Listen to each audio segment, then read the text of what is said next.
John Grady. I'm obliged, Madam Deputy Speaker. When one thinks of dogs and the close human relationship, a good place to start is literature, and Jack London's White Fang is a great novel on our relationship with dogs, great American socialist writer. Yeah. When it comes to cats, I can go no better than Natsumi Soseki, the great Japanese writer, who writes a series of novels about cats, observing their human masters with great wit and intelligence.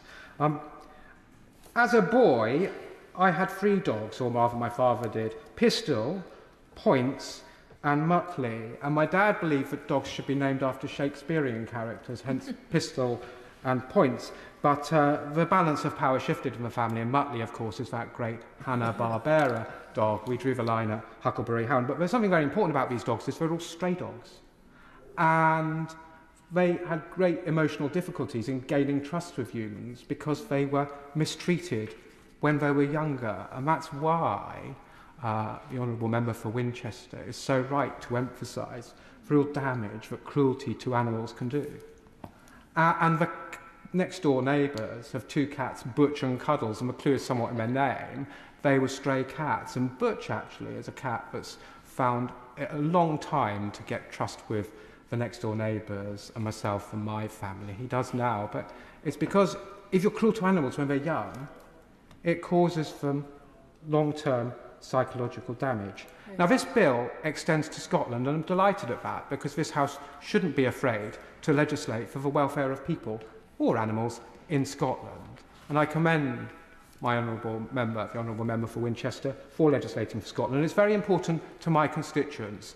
We have the Dogs Trust in Broomhouse in my seat, which my good friend Councillor Lally has taken me to visit and meet the people there. They do a huge amount of good work with stray dogs. On that topic, yes. Thank you. May I also take a moment on that topic to raise the Doberman Rescue, based in my constituency, which also does really fantastic work, and I'm sure you'd want to join with me in commending it. I would like to join in commending the work of the Doberman charity.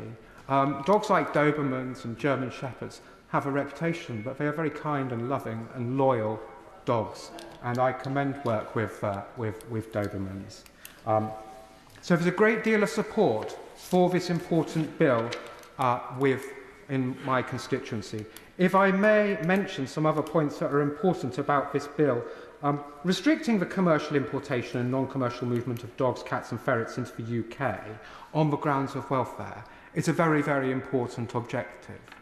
And is important that as this bill is implemented, which I hope it will be, that we redouble our efforts to bring to people's attention how wrong this is. And the Honourable Member for Winchester mentioned social media and campaigns on social media.